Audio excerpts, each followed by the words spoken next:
This is Scott the Fix-It Guy. Today we're dealing with the Electrolux double oven with the F10 error. It just keeps beeping and beeping. It's overheating due to a bad relay board that we're going to change. So first we're going to unplug it, or more likely turn off the breaker.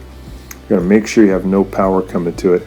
We're just going to remove these oven doors. We're going to pull back on the latches and then lift up on the doors to get them out of there, just to make it a little bit lighter, because we need to pull the dishwasher out, the oven out toward us by a few degrees to get to the relay board. So I'm going to remove this Phillips head screw that's holding it into the cabinet. And this one just has one, but there might be one on the right side also. There might be a couple at the bottom, so just check. This one only really had one holding it in the upper left. So once you get it out, you could take a standard head screwdriver just to start to pry the whole double oven away. You just want to get the top out by about maybe 1 foot. So it's going to come out at a bit of an angle.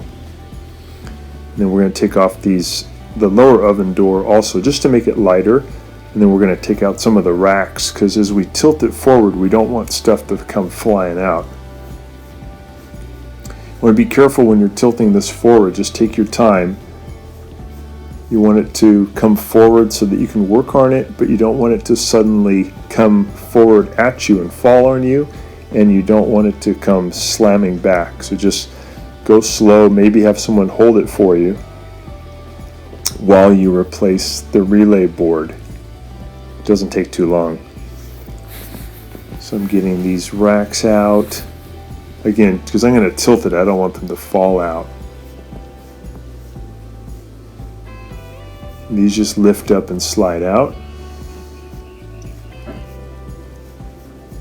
So in this one, we're going to pull it out toward us. The broil element was stuck on full blast because the relay was just locked in the full on position. So every time you turn the oven on, the broil just goes full blast. The F10 kicks in and it starts beeping and beeping until you turn off the breaker. So we're going to remove this upper panel in the front. Really easy to do. It's just got 4 or 5 Phillips head screws holding it in. And right underneath is the relay board. And to take off the relay board, there's a few screws that hold it on. And then you just have to remove all of the wires. There's a lot of wires, a lot of modular wires that are hooked in. So it's just a matter of putting in the new board and putting the wires back. So I'm going to lift out this sheet metal cover, and then there's the relay board right underneath. And I'll take some pictures before I take it out of where the wire connectors go. Just take a series of them. And now I'm going to take my needle nose pliers. I'm going to pinch in and then lift out all these connectors. Take your time, make sure you don't damage it. Here's a couple of pictures of the wires and the connectors that I took. And you just pinch in either with your fingers or with the needle nose pliers, and you can wiggle these off. Some of them are kind of hard to get off. So we exchange the board. We're going to put the cap back on, put the screws back on, and then we're going to just wiggle the whole oven back in. And then what I do is I lay down and put my back up against something, and then using my feet, I push the whole oven back in. It's pretty heavy, but your legs are strong, so you can easily push it with your feet. Maybe not with your arms.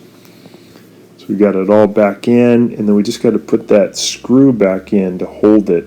This one, again, just had one Phillips head screw in the upper left. So we got that.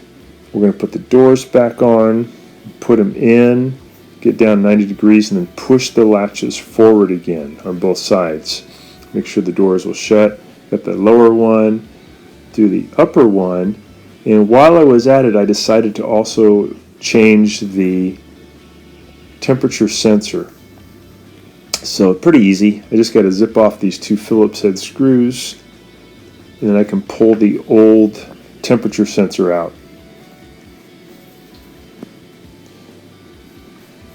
They can go bad after maybe 5 or 6 years, so not a bad idea. They're pretty cheap to replace them, pretty easy. I'm going to pull out the wire connector. Take your time here, just go slow. And there's a little modular connector there. You're going to pinch in on it and then separate it. Don't let it fall back into the cavity though. It'd be hard to get out. You'd have to take the whole oven out. So we got the new one.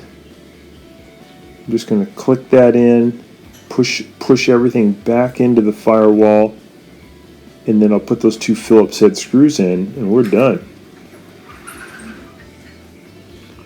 Zip those two back in, and we're doing great. No more F10. Got a good temperature. So I hope this helps you. And please subscribe when you get a chance. Thanks for watching.